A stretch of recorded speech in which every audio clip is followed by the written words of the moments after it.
I think it's terribly important to insist on individual values. Learning Culture Podcast. Initiative, creation, all these things which we value. It's now possible to make organizations on a larger scale than was ever possible before. Learning Culture Podcast. Teach people to analyze the kind of things that are said to them.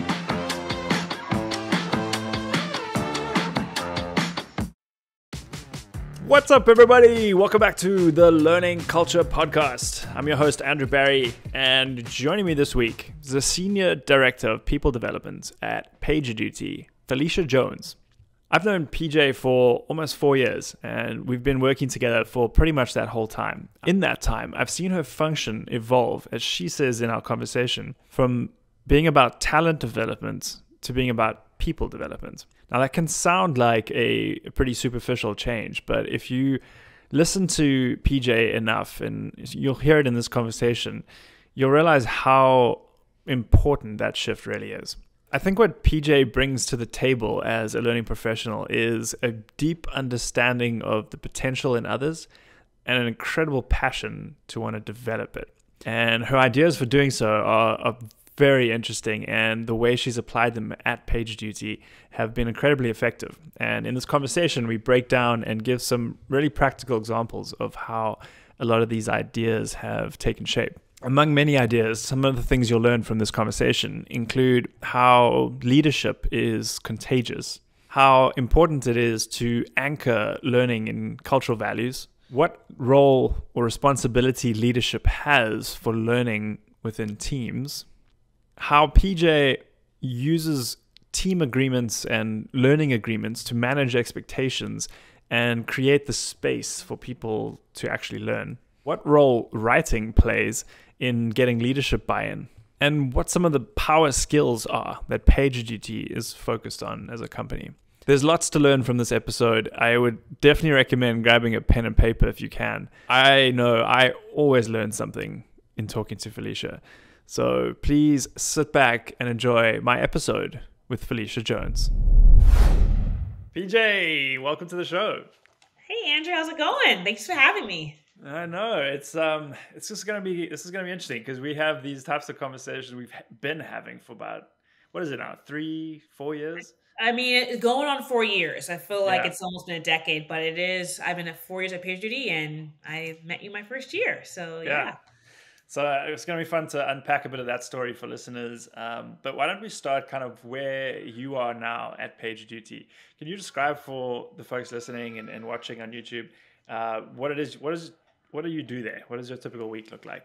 Yeah, so I'm a senior director of people development. We recently rebranded from going from talent development to people development because we realized the learner is a human being. These are people living their lives. So we really wanted to think about our learning spaces and our experiences to really address the human need of things. So I've been at PagerDuty for 4 years. So with that tenure, you get to actually learn about the organizational growth, how the culture changes, and also how learners. And we've changed in 4 years. And that is all good insight to how we're scaling our program. So right now, my team is 5 people. So no longer just me, and really focused on key parts of the employee life cycle. So from onboarding to develop, growing people's careers, and also thinking about engagement to really, have people retain and think about their career being within PagerDuty. So my typical day, I think at this point in my career and where I'm at PagerDuty, I see myself as in this consultant OD, so org design, org development, SME.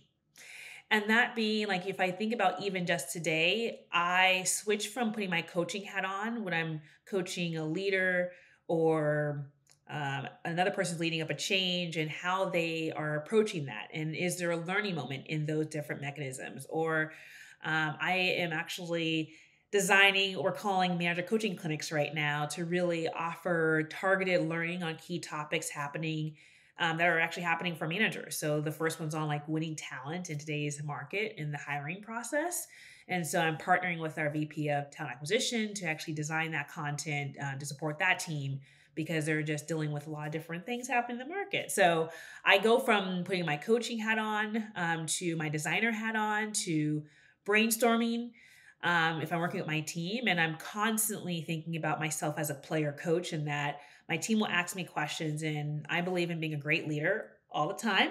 There's no need to have a day off when you choose to lead, and making sure I'm super responsive and supporting their growth and removing any roadblocks that come. And I actually try to help remove roadblocks for others too. So I call myself this consultant or the SME, but ultimately, Andrew, you know this, is that my goal is to build leaders for the modern world. And that day does not look the same every day. I find opportunity to coach, opportunity to grow, opportunity to learn, to help inform how we serve our people for PagerDuty. Yeah. So I heard the word coach often through that, which was fantastic. I also love how you describe yourself as a consultant within the company, because I've seen you go from being the person doing everything to finally kind of getting the budget and the team around you to be playing that sort of coordinator role, consultant role, like you say. Yeah, and then the other thing that stood out for me in that was a characteristic that I've seen in yours, which I think anybody listening to this in this type of role probably sees in themselves, and it's that passion for developing others. I see it with you specifically with your team that you've got around you, and then obviously that translates into everything you're trying to do for all the people at PagerDuty. So it feels like a key characteristic to have. Definitely. Well, if there is anyone listening to this and you lead talent development, you lead an L&D team, I always believe in people take their cues from people in the business or who's teaching them. And I always say, like, I never get a day off, which I like that kind of pressure a little bit, because if I can demonstrate how I show up every day on how I communicate with my team, how I engage my team, someone's probably watching me, and either I'm going to inspire them or I'm going to actually give them a blueprint or an example for how they engage their team. And so I'm always thinking about the moments where it's super intentional, where people are watching, but also the moments that I don't know when they're watching, because they are, I mean, it is like leadership, good leadership can be super contagious, and that's how you scale. Bad leadership also is pretty contagious, and it can scale like rapid fire. So I always really think about the learner as a user, and I'm creating an energy or experience, and I really think about what kind of experience they're having with me and what can they learn in those moments and spaces so they can take it back and do their thing. So it's a lot of work. I'm not going to lie. It's a lot of work. Got to be super conscious and aware. And so I really been using my, emotional intelligence muscle, especially in the Zoom land, and now moving back to the offices. EQ is definitely top of mind. Yeah. Awesome. I'm going to bookmark that and come back to it. I like this idea of leadership is contagious. To me, that speaks a little bit to how you approach the training, and I'm really trying to not use the word training, like the learning that you're building into PagerDuty. Can you describe for folks how it has evolved in the 4 years you've been there, for how you approached learning 4 years ago to now? Yeah. So Andrew mentioned, you mentioned that I was like by myself. So usually when you come in, and I was in a situation where I was the only person delivering training. So if you want employee development or leadership development, I was the one standing up in front of the room, saying all the things, teaching all the things, right? And so you almost had just like one example of how someone was meant to lead. But through scale, there's not one playbook. There's not one perspective when it comes to leadership. I believe everyone should be crafting their own journey, their own playbooks. And so, this, but through cohort-based learning or leveraging different facilitators, bringing in outside facilitators or experts into the learning space, you start to create new conversations because you're connecting people to different perspectives that they would not have had if you hadn't brought that person to that space. So rather than just getting the PJ perspective, you're getting that perspective along with outside perspective. And then you're also getting perspective from your peers.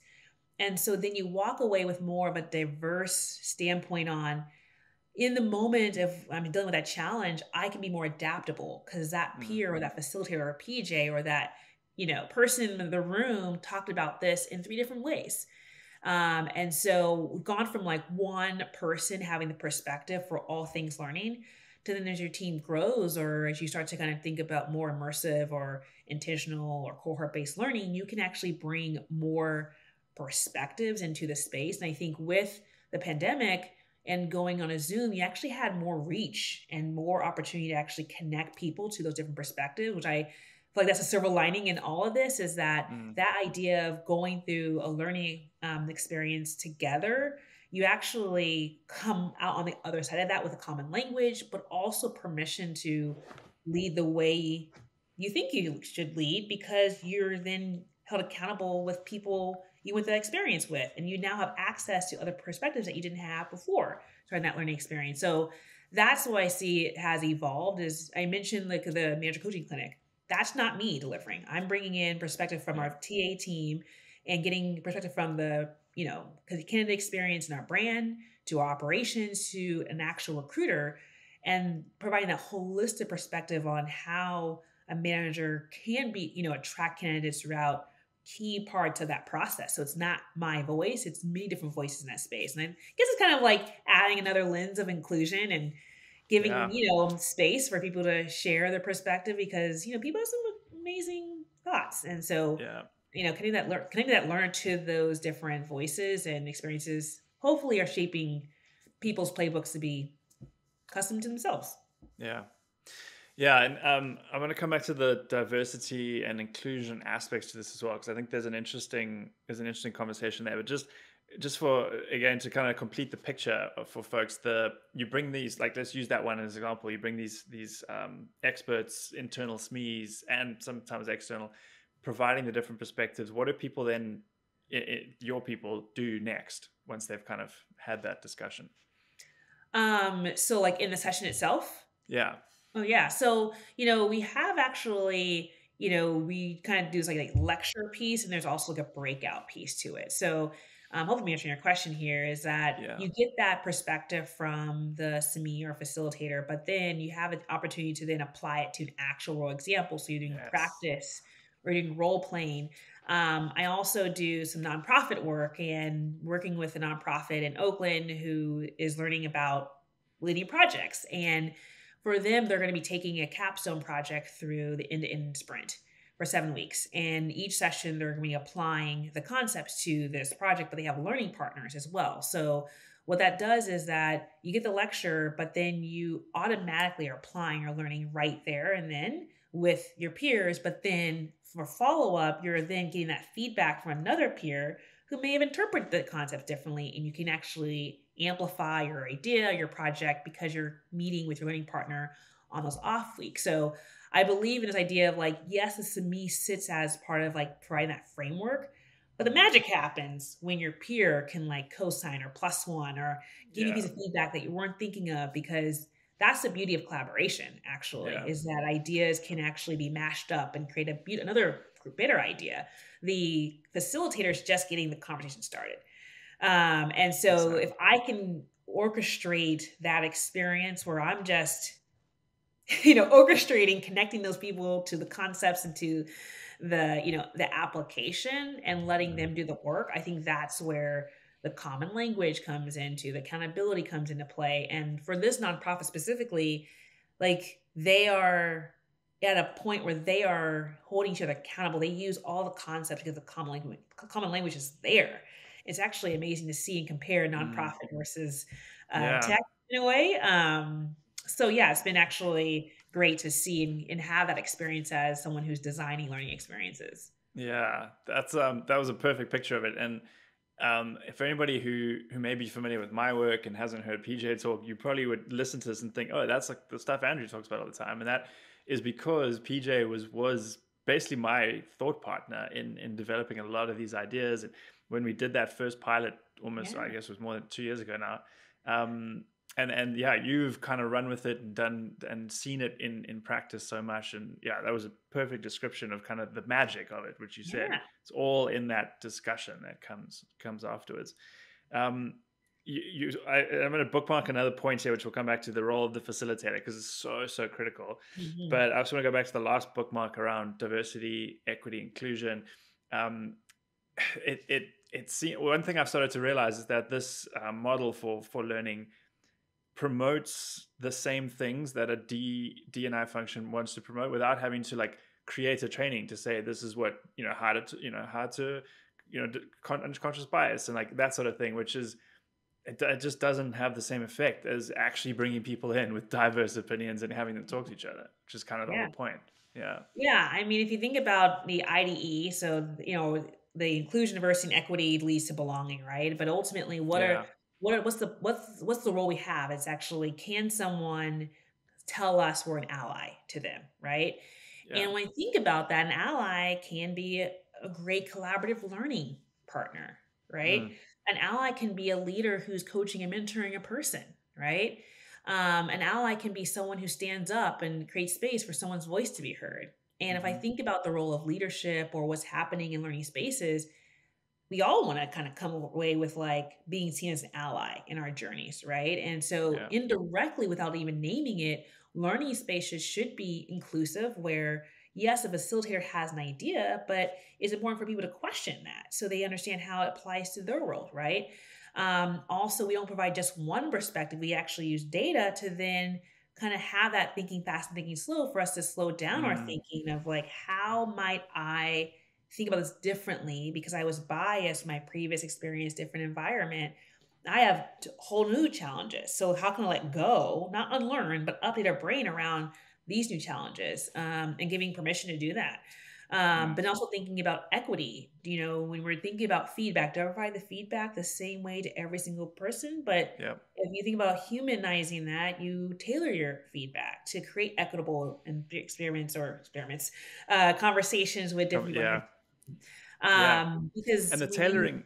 yeah, go ahead. So just because that's a key point I think there, like the tailoring part is to the person, to your point earlier about talented people, not to like a category of person, a racial or gender based or whatever like prototype. It's to that actual person. Right. Yeah. Because like, yes, I'm a Black woman, but also I'm like, I actually love direct feedback. I want my manager to know that, like, if you see where I can do better, I value when someone's actually just giving it to me straight. You don't think about my Yeah. race, you don't think about the fact that I'm a woman. I Yep. value someone looking out for me. That they call like, tell me when there's broccoli in my teeth, right? Yeah. Because Yeah. you'll be more comfortable doing that because trust is high and we have talked about it Yeah. and I know your intentions are true, right? And Yeah. so that is like, if we can all just be learners of our own selves and spaces and learners of others, we can actually be more adaptable. But sometimes it's super easy to stay in our own thinking and mindset. And like the world's requiring us to actually think beyond the way we've been operating, right? But to rethink and think differently is a lot of work. And Yeah. I understand it's a lot of work, but when you think about the learner journey, what are you doing?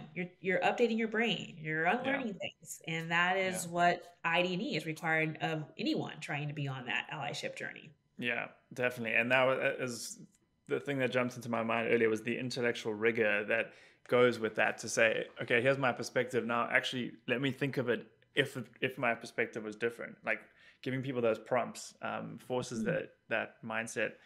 I'm going to share something with you afterwards. By the way, I've just came across today on narrative theory for teaching creativity. It's fascinating. Blew my mind. I know you're going to love it. But so a lot of these things we've talked about, the idea of the safe space, the safe environment for people to come together, enabling that conversation, the sort of implied diversity, equity, and inclusion that's in there. All of these elements feel like, to me, the stuff I talk about when I talk about learning culture, the sort of culture of learning in a company. How do you see that? How do you see learning culture? Yeah, I actually compare it to like culture in general. When I talk about like what's the vision, what are your values, right? And what are the behaviors, and then what are the cues that you associate with those, right? And how do you actually recognize to prompt those behaviors to create habits, right? So I think it's so important to anyone designing learning and thinking about building a learning culture. It's so particular to the company, right? Luckily, I was part of the PagerDuty like culture value creation back 4 years ago. So I'm obsessed with our cultural values of champion the customer, take the lead, run together, act and own, which is acknowledge and own, and bring yourself. And so I will always amplify a cultural value or all of them in each and every learning that we do. How do those concepts, how do we show up in this particular topic? So I anchor a lot of our, you know, learnings in those cultural values, but also it's about this idea of creating those spaces of learning.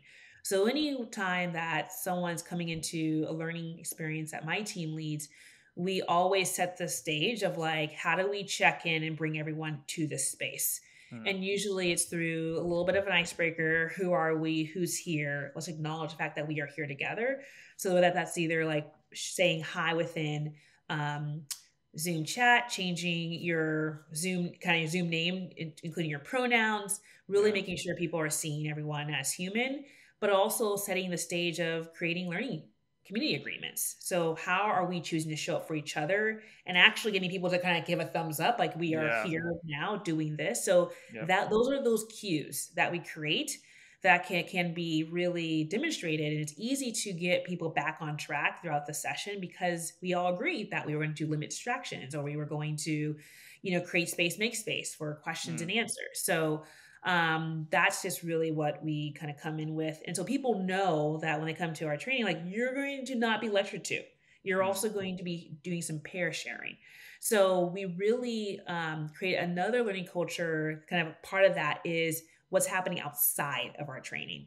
So usually with the cohort-based learning, we want people to stay connected outside of the sessions. So creating either Slack channels or creating learning partners, accountability partners, so the conversation can continue. And learning mostly takes place on the job, right? Exactly. And so part of that learning culture is so important for our leaders to know what we're learning, or what we're teaching actually, right? When learning's happening. And really making it so people know that learning doesn't have to always be in a session. So this year we're trying out some new things on our learning culture, is that we can't have all of our learning be in Zoom anymore, right? It was great to have that experiment, but how can we do something else? So we're launching what we call a GROW series, GROW, which is really thinking about like your growth. So kind of giving some growth moment, giving people permission of thinking about their career. Real talk on that R, which is really kind of having different interviews and perspective sharing on key topics where people need to, get connected to different perspectives. O being opportunity, so featuring pro bono or learning opportunities or anything around like, amplifying your career. And then W is wonder, is like leaving them with a thought-provoking question on, what they should be thinking about as they elevate their career. So we're launching that next month in our once a month in our like sound bites. We have it on our company newsletter, so people can kind of go to that. It's like reliable. It's always there, and you can use reflection as a learning opportunity for yourself. So that's one thing. It's like not in Zoom. And we're going to do a grow-a-thon. You're like, what is that? But moving from, because people are really busy. And so we're seeing some drop off in our learning weeks. And so that we're doing quarterly. So we're actually using our Grow series to lead to a grow-a-thon, where we're having 3 different tracks linked to our cultural values, where people can like learn about themselves, think about how they lead a team, or how they become more of a collaborative partner when working on cross-functional. So we're designing that right now to launch later this fall. But just trying different things out to use learning as a connection point, because people are coming back to the office or they haven't seen their peers. So we want to make it so our learning culture is not so dedicated on Zoom anymore. And really finding these like asynchronous and synchronous ways where people are in those moments of learning. And last thing we'll say is we're trying to build learning into the flow. So we're actually doing more team-based learning. So we're launching team learning, where managers can request the team to come in, think about what their team needs, and actually recommend and deliver a dedicated learning session that's to their needs. So there's like better learning retention. It's more in the moment, in the flow of the team. So we're going to be experimenting with not just doing like random open enrollment. We're trying those different things to really embed learning to be more in the flow, always learning on the job. You don't have to sign up for a learning session to get the learning. Yeah.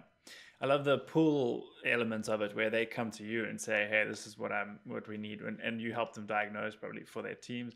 I also love the idea of it was the push pull piece, and then you said, the focus on like personal mastery is such a big part of it, like the individual themselves, their own personal development, and just becoming a better human and a better, whatever operator and whatever job they're doing.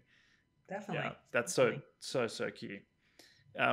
Just want to clarify one point as well. The Grow series not on Zoom. Is it async or is it in person stuff? Yeah, so the Grow series is our sound bites. So it'll just be a section or a sound bites that people can interact with. It would be linked to wiki pages or Yeah. resources, or a link to a podcast that we're going to launch through that. So that's all async. So you click as you choose, type of thing. Yeah. The Grow-a-thon will be more virtual, probably a hybrid. We're still designing it, so fresh off the design on that, but just trying to give people something to look forward to, because people do like to learn outside their team. So we wanted to make sure we can connect people to other learners across the organization for that cross-functional connection. Yeah. So just having that balance between the team-based and the kind of open enrollment and up training. I'm glad you brought that up, because that was one of the key things. I remember that very first pilot we rolled out, where you had EVPs from all the big functions: legal, finance, HR, product. They were all in the same group together, 6 of them, and it was incredible, like that cross-functional, and also like the knowledge sharing across function, but also the recognition that they were all going through the same or similar things. Super intentional, especially on our executive development sprints that we launched 2 years ago. I can't believe we're on our year 3 on that. Is, I will just name that as you rise as a leader, the complexities of your challenges also continue to rise. You have to think differently, and sometimes it's hard to look around like, am I the only one dealing with this challenge? No, there actually are other people who are dealing with it in a different context. So creating a space for a lot of learning just happens through connection, right? Yeah. But if you don't intentionally schedule that or make time for it or show up to the learning space, then you're not getting the learning, right? And so we really tried to scale this. We're actually moving that to more of a hybrid sprint, where we're doing a lot of practice in person, just trying to, because that group of people do need that in-person connection. And so looking forward to seeing how that evolves this year as well. So you can kind of hear that, in the building the learning culture personally can never be the same year over year. You have to listen to the data, see the feedback, and see how you scale, so your learning culture sticks through the test of time. Yes. And so we have really been changing at least 1 or 2 things each and every time to each of our learning experiences, just so that we're keeping up and we're not going to be behind when it comes to really reaching our learners across the organization. Yeah, I'm so glad you made that point as well, that it goes to the heart of the whole thing, recognizing that there's no destination, there's no end point to this. It's constant. Long game. That's what it is. Yeah, and a lifelong. And so actually, there's another question that's been on my mind. I want to go there now, and then come back to some of the other stuff. Is this idea of lifelong learners? That to me is one of the byproducts of having a learning culture, of having all these systems that you've created and places for people to learn like this. How are you seeing that happen? Like, are people seeking out learning? Are they kind of like you, right? I know you're like a constant learner, right? Are you seeing people becoming more like that? Are you trying to actively hire for that? What are your thoughts on that? Yeah, this one's a little of a challenge, actually, because, you can look, I haven't been able to look around to see how people are really learning. And so if I really think about that, I will say is the learner is dealing with life. And so I think, yes, everyone's learning every day, but they're learning differently. And I think it's easier to deprioritize how to get more efficient at your job, or to be more efficient at how you think, or more efficient how you collaborate. And if we've learned anything, is that change is happening every month, right? And so how you may have done something, like, you have to learn from that and make small tweaks along the way. And so I would hope that, like, are people doing the necessary retros to really learn and discuss of how a project went well or didn't go well. Are people really doing the pre-mortems when you start projects to figure out, hey, like what are our key collaboration norms that we need to think about so we are reaching an outcome? In my reading, we use narratives at PagerDuty now to really articulate their ideas. As someone who writes a lot of narratives, but also reads a lot of narratives, like, can I show up for my team member by reading the entire thing, providing feedback so they can learn from my perspective if we're going to collaborate? So there are these different moments that really matter in terms of when people choose to learn. But if I'm constantly fighting fires, I'm going to miss the learning moment. A lot as a leader, I think about one-on-ones are amazing learning moments to learn about your team's values, what they struggle with. What if I'm not present in that one-on-one? I'm going to miss the learning moment. So I think what we have found ourselves in is that we have to allow ourselves to find those moments to learn. We have to integrate those learning moments in our processes. And it's not necessarily going to a learning session, but because I've really thought about like how do you do needs analysis every single 6 months to figure out if my courses are actually relevant and not tone deaf to what's actually happening in the business. But you have to be super observant, even as a leader, to say like, actually, my team does not have that skill of change management. So I need to actually find ways to up-level their change management perspective, right? Versus assuming people know how to manage change, right? So I think leaders have a heightened sense of responsibility to actually name how we learn as a team. And I think individuals who are on teams have to be willing to pull up that folding chair and say, what are we going to learn from these moments to impact our future project? What have I learned from working with this person so that I can be a better collaborator?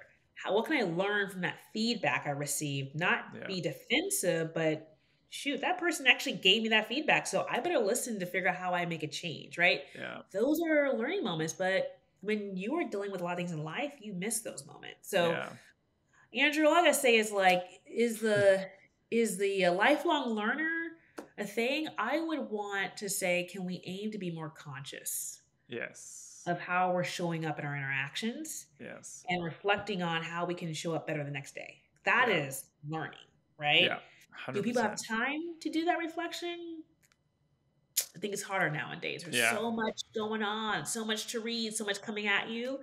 I think we're going to learn about setting boundaries for ourselves to give us space and preserve our joy so that we can show up better the next day.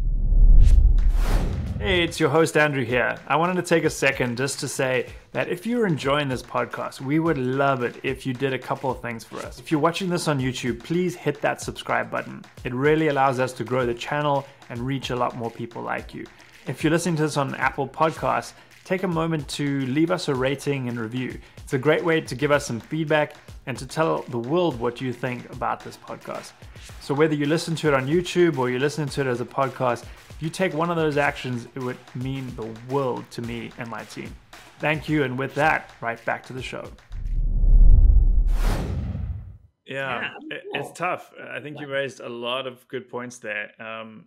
The thing, I'm thinking of this quote by, I think it was Deming or Peter Senge in the Fifth Discipline, this book that I talk about a lot. This idea like and this was in the 80s, so it's probably worse now, 40 years later, but the sort of time to think and reflect is scarce, right? That's sort of the root cause, I think, of so much of this, is that we don't have that time to think, reflect. And so you mentioned firefighting mode. That's a big, I call it one of the sort of 4 horsemen of the apocalypse. Like it's every company has this, and it stops people from doing this. So let's get tactical for a second here. How are you trying to give people that time and space in between the sort of constant firefighting? So I'll speak for my team, right? So I will say for my team. So, so I have, we have team agreements, right? And we talk about how we use our time all the time, right? We use our time on Zoom. So when I think about using people's time to come to meetings, I always think about agendas. Help us know how to show up on time to time when the team's coming together, right? So agendas help create that clarity, right? Also, in terms of, I'm not sure if my team is firefighting other than making sure that they're very clear on what their role is and who they're working with. There's clean agreements around how we're working together. And we've talked a lot about when those agreements are not set with your cross-functional partners, you're always firefighting, so reactive, right? But, one of my team members works on our performance management, and she has built a relationship with our HRBPs where she knows that like her response time doesn't have to be the same second that Slack was sent, but if she can follow up consistently each time, within a reasonable time, like the BPs aren't like, where are you with that? Give it to me. It's like they know that she's going to follow up. So kind of creating a reliable follow-up where it's not firefighting. It's like, I said I was going to follow up within the 24 hours, right? So it's creating clear SLAs. And also I just created a very extensive RACI model where really talk about as your team grows, we can't assume people know how to work together or what people are working on or when to collaborate. And that creates duplication. You get really mad when you work on something like, well, you have done that before. Yeah. So just like building, it's just like, you waste time. So I have probably a little anal, but that's what I do. I want to make sure my team is very clear. So I've mapped out like all the priorities based on each person's like pillar. Making sure it's very clear on like where they are and the A and like who are their cross-functional collaborators. And I'm like, hey, you share this with your, folks so they know how to engage with you. So I want to hope that my team goes with ebbs and flows of, the work, but in those ebbs or when it's super high intense, there's structure, right? And I think, I will say I led our leadership kickoff, and I have a team of 4 of us and high stakes sometimes, right? Yeah. But I will say is like our communication flow was very clear. We had very clean agreements across us. We had we met every Tuesday morning to kind of check in, and people knew their role because we had a RACI and there's a project plan, there was due date. So I really believe in like, if you want to get an outcome, you got to be super rigorous on the outcomes. Otherwise it's like, that's when you're firefighting, and we should not assume everyone is going to have a plan. So for me, I will say is like, I really go back to those norms, having clean agreements and having plans and RACIs to back up each of the outcome, because it's almost like, because Amazon uses the idea of input and output metrics in their narratives. The output metric is not enough to say we want X NPS in this session. How are you going to do that? Well, you need to make sure your input metrics are, how often are we making sure that session is interactive? What's the experience and what we communicate pre, during, and after that session? How, like, those are the inputs. And I believe in that creates user experiment, not this NPS that happens. So far more controllable. Yeah. Way more. So my team is an input metric into increasing engagement, retention, belonging, right? Yeah. So That's such a great answer. And there's so many things we can unpack there. I think I love this idea of the agreements you've mentioned, the team agreements, learning agreements when you're doing live sessions. It speaks to the systems thinking approach to it. Like you're setting up the conditions for success. You're never gonna, like Mike Tyson says, everyone's got a plan so they get punched in the mouth, right? So you're never gonna be perfect, but you're doing your best at getting that plan right to kind of mitigate as much as you can. Exactly. One comment on that actually is one of my values. My team knows this. They've known it day one working with me. As like 2 values. We have to name the things, and I hate surprises. Yeah. Right. So, and the reason why I say we name things is remove the guesswork. Yeah. People like role clarity and they value transparency. So we name all the things, and surprises, like, you hate surprises, and the worst surprise is when you're on PTO, right? So how you prevent the, no surprises, or kind of make sure you actually don't have that, is you scale, you document everything. Yeah. You make sure there's a process somewhere where someone can pick it up, right? Scale yourself all the time, right? And so, and also it's like, even if you feel like you can't give that person feedback, I would hate to be surprised knowing that you had that challenge, right? So when we talk about burnout, just an example, that's a surprise when someone's like, I gotta take a leave of absence, or I gotta, I always feel like, wait, how come we didn't create space for this condition like 6 months ago? Because burnout doesn't happen overnight. Yeah, right. Exactly. And that's where you think about space creation for those conversations to prevent burnout, right? Mm. So jobs should Yeah. not, the grind should not grind you down. You know what I'm No, saying? yeah. So Yeah. yes. Yeah, no, it all speaks to that intentionality and rigor, like you said, and sort of like trying to set up the right systems. One of the things we do, as an example of all this as well, is we meet every week with my learning architect team for an hour of office hours, and there are two things on the agenda: questions they have on projects, and then if no one has or we've covered all of those, we go and we unpack something. Like this week, we were unpacking the creation of facilitation guides and Mhm. how we think about those sessions. And so we every week we spend an hour talking about how we're doing the work and Yeah. why and all of that, right? And to me, that's the most valuable hour I spend every week, without a doubt. Nice. I'm gonna take that. I'm gonna note that down. Yeah, Yeah. I feel like you would enjoy that Wow. because it's enjoyable as well, kind of talking about Yeah. this stuff and seeing people getting different perspectives as well, and seeing people kind of light bulbs and bring stuff to the table. So yeah, really really fun. I want to go back to a point you made earlier about the leadership responsibilities for how we learn, and a problem. Well, not a problem, but a challenge at every company is how to get that leadership buy-in to do just that, right? And I think and because of having worked with you, there's a few leaders that you have that have been great at that, right? And just kind of do it right away and kind of are bought in sort of automatically. But anything that's worked for you in terms of inspiring and getting leaders to kind of commit to what you're building?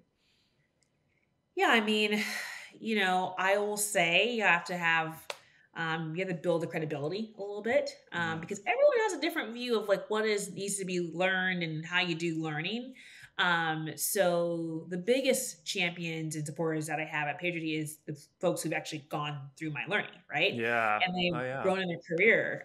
So that is also really great. It's like some of our leaders who have been through everything I've done are now leading massive teams who Mm. know the programs and are incorporating our learning into development plans, right? And so you really, when you think about starting at the top, you actually want your top leaders to experience learning themselves, Yes. right? Because then they're more likely to create space for their team to go to learning.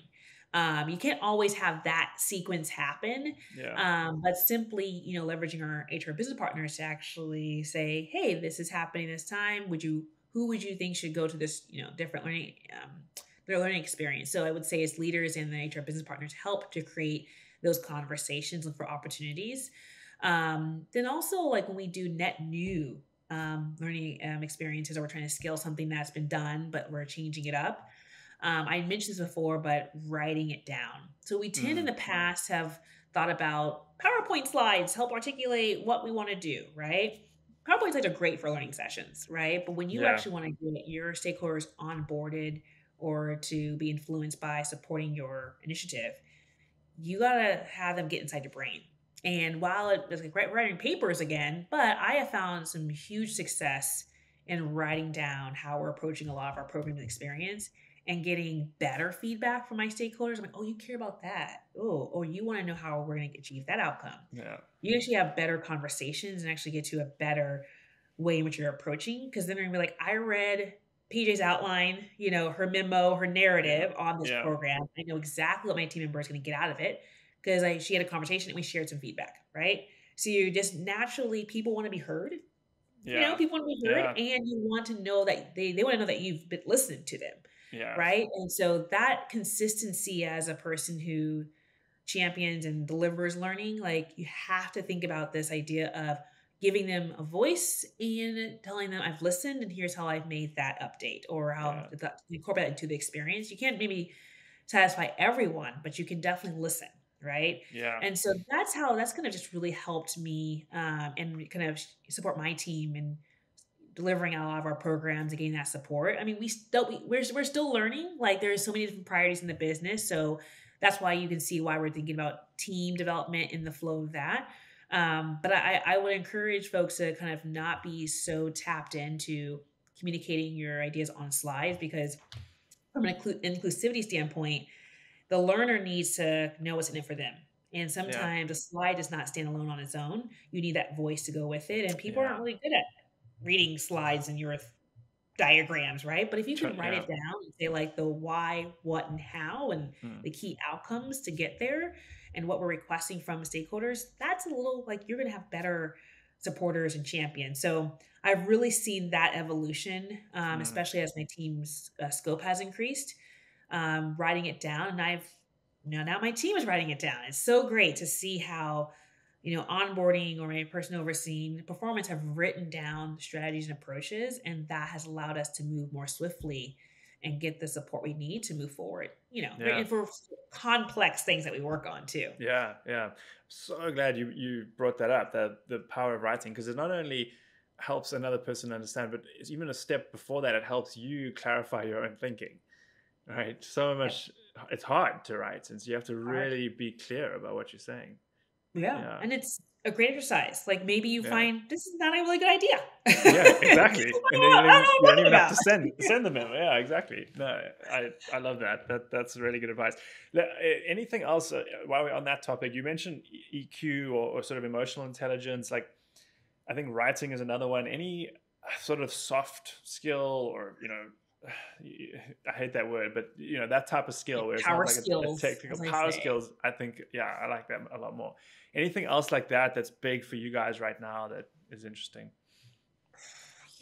I will say is, I'm going back to the idea of self-awareness and consciousness, especially when I think about what leaders or what employees have to deal with. So, and what I mean by that is that we're constantly collaborating, making decisions in meetings, right? But those are moments where how can I be self-aware of the questions I ask to ask the question to get clarity, right? Yeah. How do I facilitate a decision-making process that does not take too long, right? How do it's like you have to be conscious and confident and have courage to say, I need to say this. And a lot of times if you're disengaged or you're not present, you miss that's you're not self-aware, right? Mm-hmm. And as I've done learning over the years, I just read Daniel Pink's new book of The Power of Regret. A lot of that includes reflection, but reflection requires a lot of consciousness and being present. And so I don't know if we just been so wrapped up in just moving through the motions, but what I will say is, even in any interaction you have with a human, which we do that all the time, right? I have found that, not to toot my own horn, but people like talking to me. Yeah.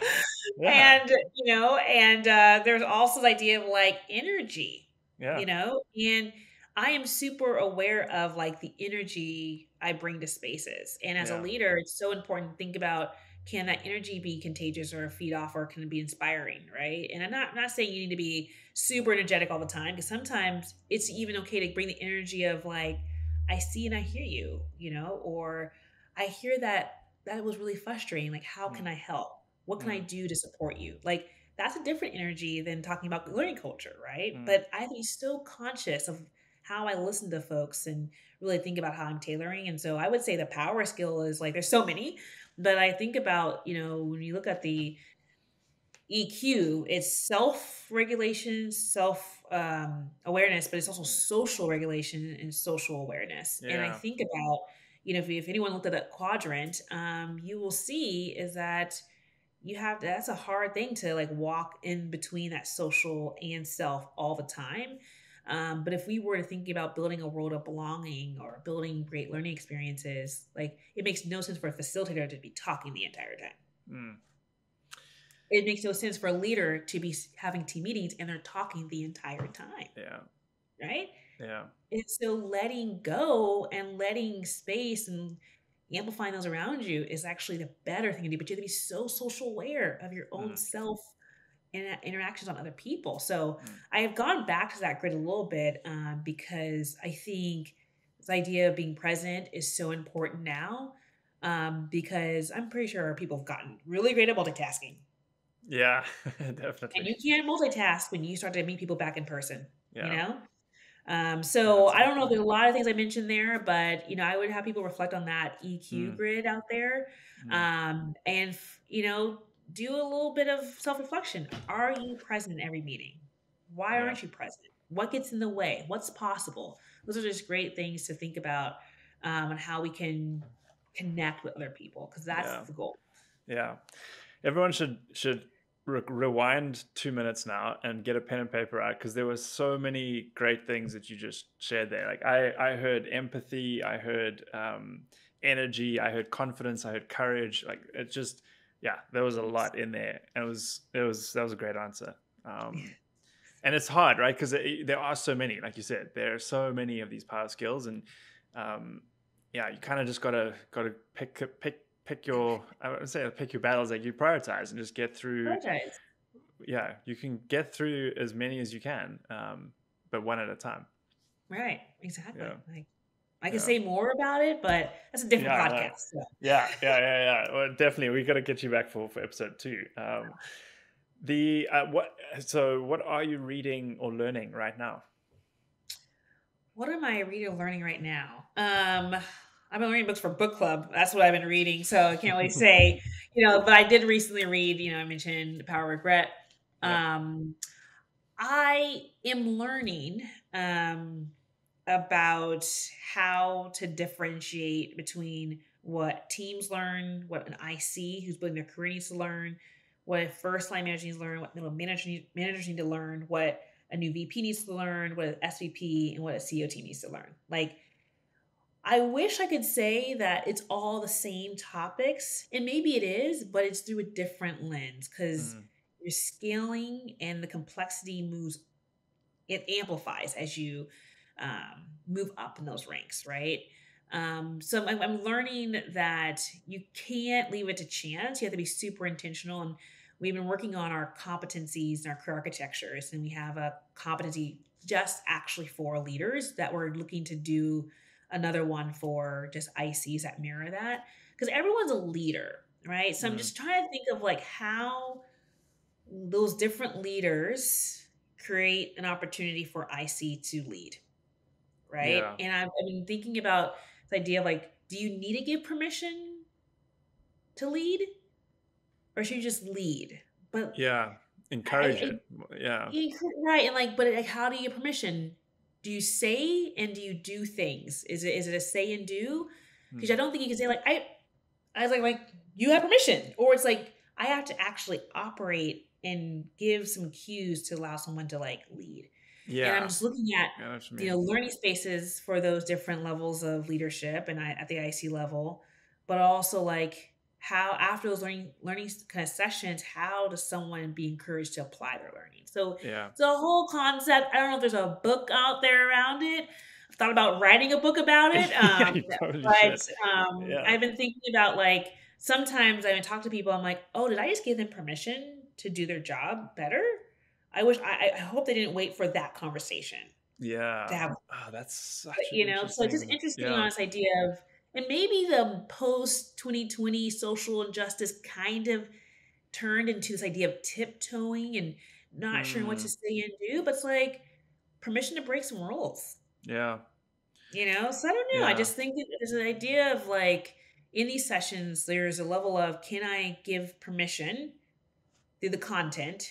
But then what happens? How do you create that permission when you're outside the learning space? Yeah. And you just can't say, go do the thing. It's like, have I given you the right exposure, experiences, education to do the thing successfully? So. Yeah, that's fascinating. Fascinating. When I think of my team, what I try and do, I think what's important to this conversation is giving them being super clear. I try and I repeat myself a lot. I'm like conscious of it every week, but I think it's important. I repeat the big vision statements, the big vision ideas, kind of where we headed, with the view to, if I know that people know where we headed, I can trust them to just do, like, and I don't have to, and their direct manager or whatever doesn't have to be very micromanaging at all. You know what I mean? Like if everyone's talking is on the same page of the story and knows where the story is going, then they can be free to like you said, to lead. And when you talk about reminding and going back to the vision, the why, right? If your team has no why, what are they working on? And how are they doing it, right? And Patrick Lencioni talks about this idea in the book called The Motive, as leaders have to be a chief reminder officer. Yeah. And as you move in your career as a leader, you're not just doing you're not only just like saying like, here's what my team does. If you move up, it's like, here's how our team has an impact on the greater like department goals. You move up a little more, here's how our team supports the department who's actually focused on these goals. You get higher up, you articulate the strategy. So like you have to connect everything back to the strategy or the vision or the Yeah. mission. Otherwise, why work on that? Yeah. Right. And so Yeah. like, but that, reminding is constant. It's exactly. It's Make it constant. explicit. It's Yeah. super explicit, and your Yeah. behaviors have to match what you remind people on. Well, that's a great point as well. Yeah. Yeah. And it goes back to what I think you were saying about name the thing, like, being that explicitness, Yeah, and then leading by example. Yeah. definitely. Let's talk about last question here, I think, as we wrap this up, talking about your why. Why do you do what you do? Yeah, one of my goals this year was to actually start to kind of like formulate an actual story around why do I do what I do. And I always go back to like, where did it start? Like, where did it start? And I kind of attribute a lot of that to how I was raised. And that like my mom and dad, my mother is like a volunteer for life. Like she's always thinking about like volunteering, and how watching my parents interact in the community or in the neighborhood or whatever we were involved in so much. Mm-hmm. Like everyone was like, it's so, like they would talk so highly of my parents and even my sister as well. And I was like, what creates that idea of like, who's going to show up for you kind of thing? And I go back to like that personal consistency. I'm not sure where they learned that or how they developed that, but I was always fascinated. It's like, what are people saying about me when I'm not in the room? I'm not saying I care about all the things, but I actually want to make sure that in the pinch or in a challenge, like someone's going to show up for me when I need it. Cause I want to show up for them. Right. So net, I think about there's a certain kind of characteristic that needs to be developed. And it's like, people want to be around good people. Yeah. And so my purpose is like developing leaders for the modern world. The modern world is requiring us to connect and to humanize all of our experiences. It's to say that we're not going to be the smartest person in the room, but we're going to listen. We're going to ask questions, but maybe you're going to teach me something today, right? But like, there's a certain kind of leader that it takes to want to move to that modern world. And like, I want to focus on that group of people. And I always tell people, and I'm in those moments of a one-on-one, I always tell them and remind them, I'm talking about reminding, it's like, I want to make sure that you're successful. Yeah. My goal is to make sure your team's successful. Like I always have to remind people of that because I'm not judging them. I'm going to give them real talk because I want to name how they can be more aware so they can actually lead tomorrow. Right. And if I can like create those moments where it's hard to hear that, like I came off a call and I was like, telling that manager, it's like, what can you do differently tomorrow? And creating that opportunity for them to be vulnerable. It's like, I don't know. It's like, on our next call, let's talk about it. Let's talk about how you can think differently tomorrow for your team's sake. Right. And so I don't know. I just get a lot of joy when someone has an aha moment to like, why do you think a little differently? I need to, show up a little differently. So if I can like maybe give permission for folks to let go of yesterday and move into tomorrow and letting go of the past, like that would be like, okay, I've done my job, So, but yeah, I am on this mission to build the modern leaders for the modern world. Because in the next crisis, can we not be in leadership crisis? Yes, thank you. Amen. That was beautiful. And I will say, I mean, knowing you as well as I do, you are executing that mission by doing it yourself. You're leading by example, and I've seen you grow in that leadership role, and so it's easy for others because they just have to follow you. So.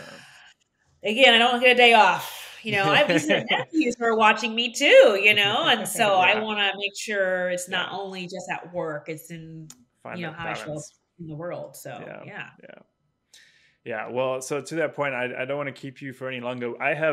There's a bunch of stuff on my list here that we're definitely going to have to do a round 2 for in the future at some point. So I'll keep that in my notes. But I want to give you the sort of last word here.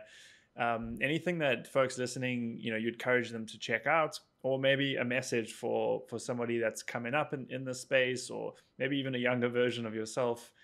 Anything sort of closing thoughts you want to share?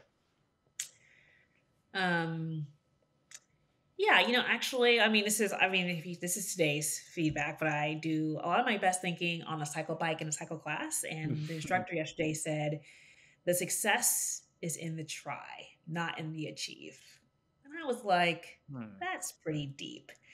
So for those listening, I would say we're never going to win because we're playing the long game, right? Yeah. And so if we're constantly focusing on the winning, well, there's also the next day to do the work, right? So it should never be about winning.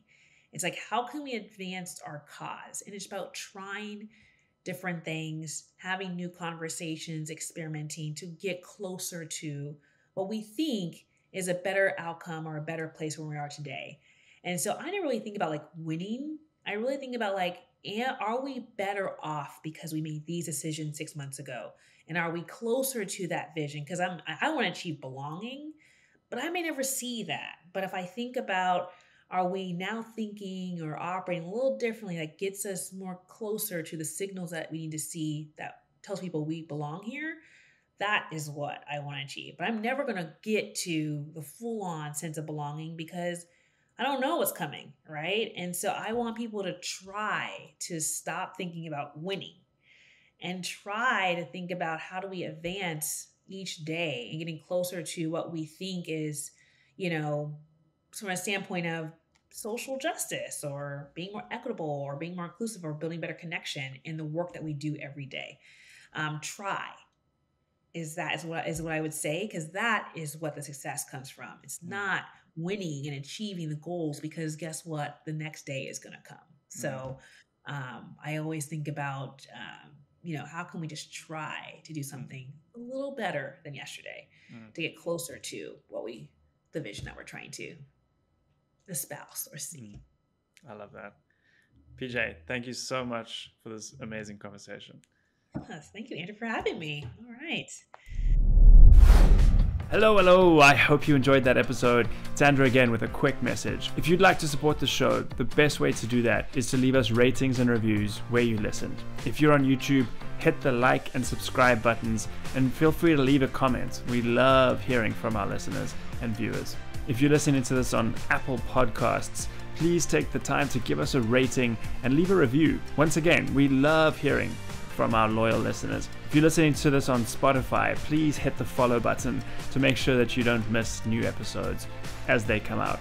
And as a reminder, this episode is sponsored by the Learning Culture Experience, a first of its kind cohort-based learning experience for learning professionals, in which you will join a community of 50 other innovative learning professionals designing and developing cohort learning experiences that you can roll out in your companies. To find out more about the program and when the next cohort is starting, check out curiouslion.cloud/experience. See you next week for another episode of the Learning Culture Podcast. Thank you for listening.